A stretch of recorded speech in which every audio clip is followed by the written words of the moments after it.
This black couple's home appraises for $500,000 more when their white pal poses as the owner. So, a black couple has settled a lawsuit with a property appraiser who undervalued their California home by almost $500,000. Paul Austin and Tanisha Tate Austin's four-bedroom residence in swanky Sausalito near San Francisco was valued at $998,000 by Jeanette Miller, co-owner of Miller and Perotti Real Estate Appraisers. That figure was $455,000 lower than an appraisal done for a prior mortgage refinance in 2019. Feeling that their home was worth much more money, the Austins asked one of their white pals to pose as the owner of the residence. They had the home reappraised, and it was suddenly worth $1.48 million.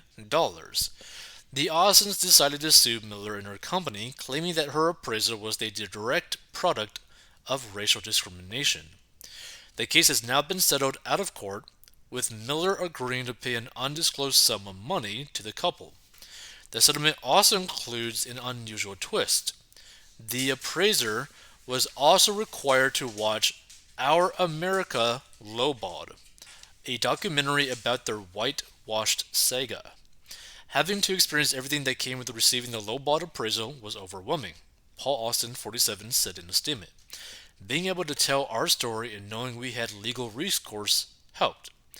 Wife Tanisha, 43, added the ongoing undervaluation of homes in black neighborhoods perpetuates the wealth gap between black and white families. We hope by bringing attention to our case in this lawsuit settlement, we can help change the way the appraisal industry operates, and we can start to see a different trend. What's crazy though, like the crazy thing about California, you could have like a home that might be about like 300 or like $400,000 in almost any other state, or maybe even just $200,000 in any other state, but is worth like $1 million. Like California's like property values are just so absurd.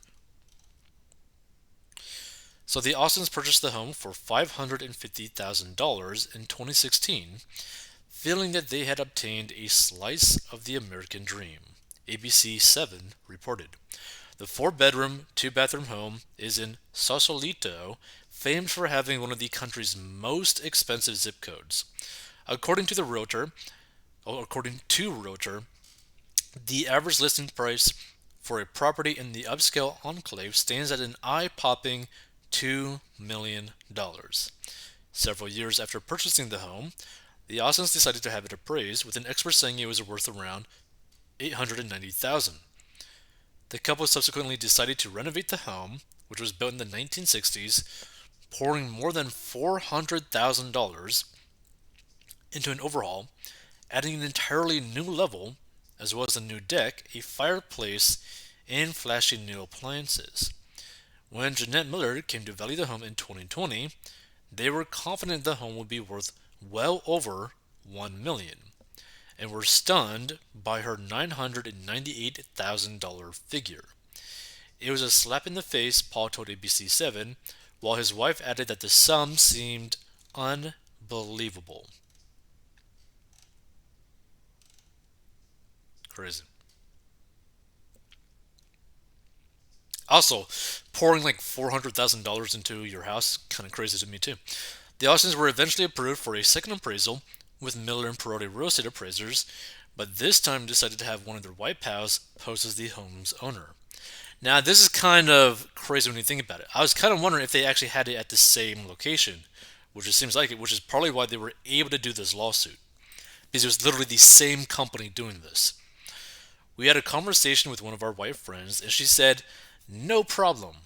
I'll be Tanisha, and I'll bring over some pictures of my family," Tanisha recalled. She made our home look like it belonged to her. The home was reappraised at $1.48 million, roughly $500,000 more than it was valued at just weeks prior. There are implications to our ability to create generational wealth or passing things on if our houses appraise for 50% less than its value, Tanisha told ABC 7. The Austins decided to sue, with fair housing advocates of Northern California participating in the suit as a co plaintiff. Miller's attorneys initially hit back at racism claims, writing in a rejoinder to the suit which stated, "There is nothing inherently racist about choosing comparable properties that are located in the same city as the subject property.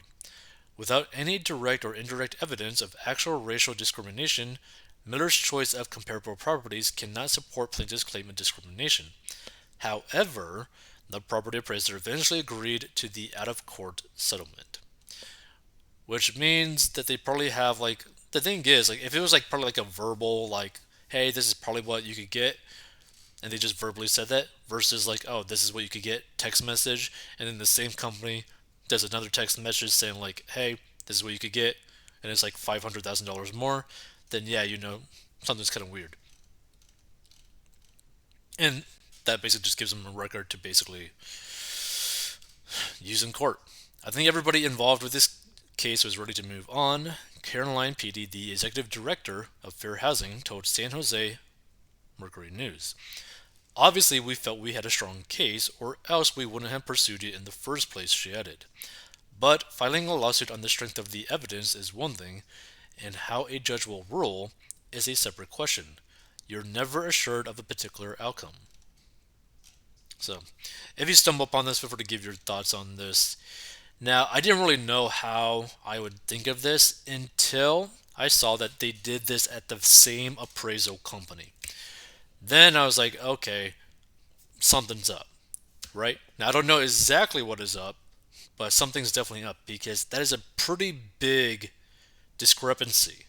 Like 998,000 to 1.48 million from the same company. That seems kind of crazy. But yeah, feel free to give your thoughts. But man, dropping 400 grand into your house, that's a lot of money. I wonder what they do for a living. Because I mean, they must be making like some really good money, you know? Crazy.